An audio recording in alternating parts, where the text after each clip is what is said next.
দীর্ঘদিন খাল খনন প্রক্রিয়া বাধাগ্রস্ত হয়েছে অথবা কোনো সরকার সেই কর্মসূচি হাতে দেন নাই। আপনারা সবাই অবগত আছেন যে আমাদের চাঁদপুর জেলার বিশ্ব খাল মাননীয় প্রধানমন্ত্রী 16ই মে তিনি চাঁদপুরে আসবেন এবং এই কর্মসূচির মাধ্যমে পাশাপাশি আরো অন্যান্য কর্মসূচি রয়েছে। প্রেসিডেন্ট জিয়া রহমান সাহেব তার জীবদ্দশায় খাল খনন কর্মসূচি হাতে নিয়েছিলেন, যা ছিল একটা আন্দোলন এবং একটা বিপ্লব।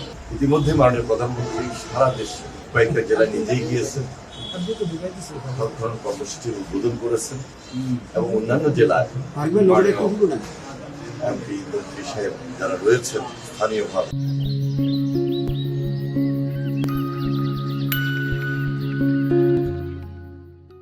তারাও এই কর্মসূচি তার হাতে নিয়েছেন।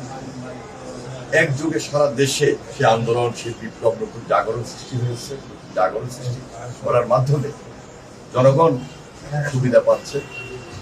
আপনি যে কথাটি বলছেন এটা খুবই স্বাভাবিক। এই কারণে দীর্ঘদিন খাল খনন প্রক্রিয়া বাধাগ্রস্ত হয়েছে অথবা কোনো সরকার সেই কর্মসূচি হাতে দেন নাই, যার কারণে অনেক জায়গায় খালের পাড়ে জমি দখল হয়েছে, খালের মধ্যে বর্জ্য আবর্জনা স্তূপ হয়ে আছে, দোকানপাট, ঘর বাড়ি এবং শিল্প কলকারখানার বর্জ্য অনেক জায়গায় চলে এসেছে, খাল দখল হয়েছে, যেটাকে আমরা সম্পূর্ণভাবে অবৈধ দখল বলতে পারি।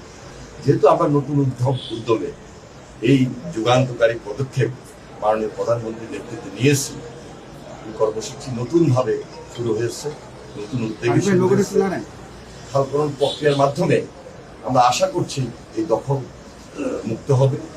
আরেকদিকে কিছু কিছু জায়গায় বিশেষ ক্ষেত্রে আইনি জটিলতা দেখা দিতে পারে, সেটা স্থানীয় ডিসি সাহেব আছে, প্রশাসনের মাধ্যমে সেটা আমরা মোকাবেলা করব।